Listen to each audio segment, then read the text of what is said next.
What's going on, everybody? Jeff here. Welcome back to the channel.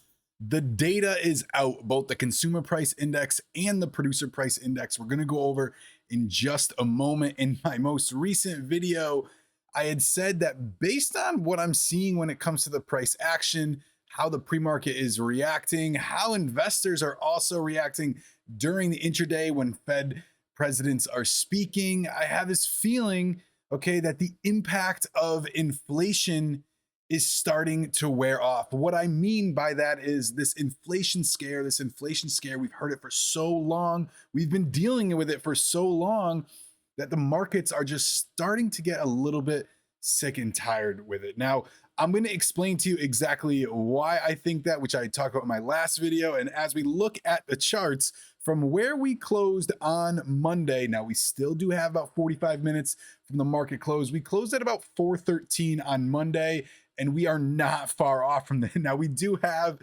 Fed President Bullard speaking right now, stating once again that he believes a 50 basis point hike is in the cards, which is not priced in at all. Okay. And you can see clearly we bounced right up at that 413 level, probably about a half hour ago, 40 minutes ago, and we are starting to sell off. Now, earlier today, Fed President Loretta Mester had said the same exact thing. Like, listen, we need to fight inflation a little bit harder. It came in a little bit hotter than expected. Producer price index was extremely hot. We saw a massive sell-off pre-market only to kind of bounce off that level, get eaten back up, and fit somewhere in between that, that range that we've been bouncing off that I've mentioned for quite some time, that okay, that 408 to about 415, 416. And we're still right in the middle of that. There's really been no direction as of yet. Okay, so let's get into exactly a little bit about what happened. First of all, obviously, CPI comes out. It's a little bit hotter than expected.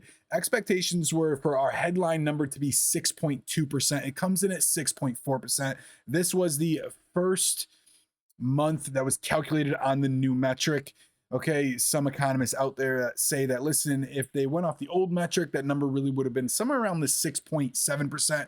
But, we have to kind of go with the data that we have of right now. 6.4%, a little bit higher than expected, 0.5% month over month. If you look back at the last 7 months, okay, this was one of the highest with October, even when President Biden was toting, all right, all the way back in July, that inflation didn't go up at all month over month. Here we are still battling it. This big number is down. A lot of that is due to just the massive, spike in energy that we had in the summer of last year, as well as the way they calculate this. Housing is coming down a little bit as well. We have had some month over month spikes, but on a macro, annual perspective, some of those numbers have come down.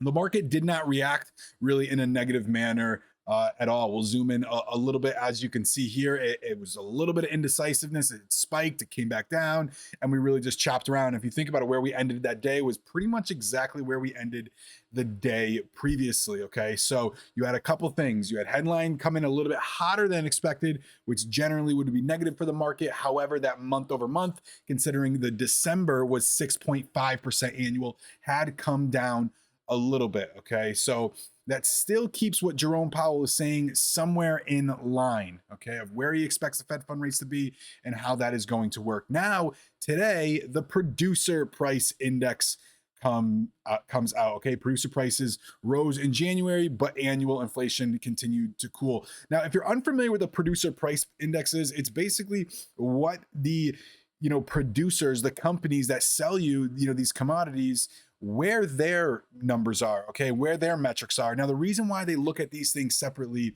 is really the main one is because the producers take a little bit of time to calculate their costs. They go over their quarterlies, they semi-annuals, and they want to see exactly where their expenses are on a little bit more of a calculated basis, rather on a midterm calculated basis. And what I mean by that is, like I had said, that 3-month basis, 6-month basis, and so forth. Okay, so if you're out, buying, food at your grocery store, okay, and these producers have paid a little bit more for a spike in gasoline prices, but it comes right back down, all right, and therefore it's a very short-term rise in expense for the producer. The chances are they're not going to raise the prices based off of that data. However, if it is sustained, then they're going to have to raise their prices, okay? And so the consumer price index, the CPI, the number that everybody is so focused on, this number right here, is known to lag the producer price index. And what I mean by that is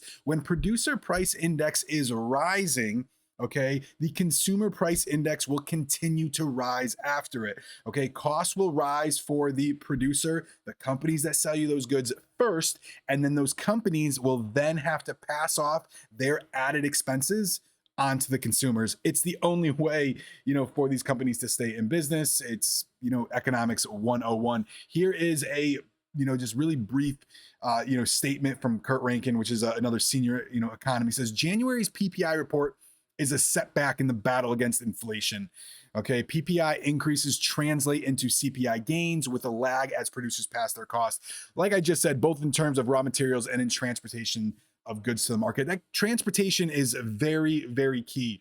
Okay, because these companies will look at this at a little bit longer of a term. Where do they see, diesel prices going in the next year? Where have they gone in the last year? They know that every single day it's up and down, but where is that larger annual basis, okay, trend line, at as of right now? And you can see, even though at the pump, I'm sure some of you guys, watching this video might have some, diesel trucks, or, even our, do work, our truck drivers. Okay, and you can see that the price of gasoline has come down, but diesel has really hung up there, especially where I am located in the Northeast. So this is what, companies are starting to look at. And like I said, if producer price indexes continue to come in, as hot as they are, it's only a matter of time before it eventually gets passed off onto the consumer.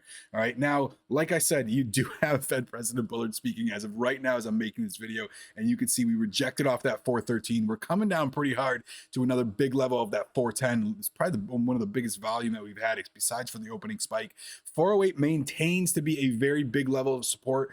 Okay, when you zoom out to that hourly chart and you see that range that we've really just been back and forth, ping pong, ping pong. But all in all, the impact of what is being reported, okay, in my opinion, and based off of what I am seeing, what I just explained to you guys, the impact of what is being reported when it comes to inflation and even the statements, okay, is having a smaller effect on the market.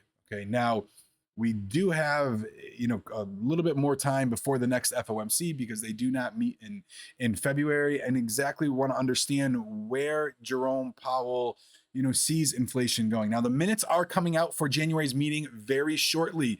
Okay, and while the minutes are inevitably just a recap of what was stated inside the FOMC meeting, investors are going to be looking very closely to see how much more quantitative tightening is going to be happening. Okay, are they going to, ramp up, the selling of their mortgage-backed securities? How treasury bonds are reacting in order to take another approach besides going to the directive raising interest rates? So that's it for this one, guys. See you in the next one.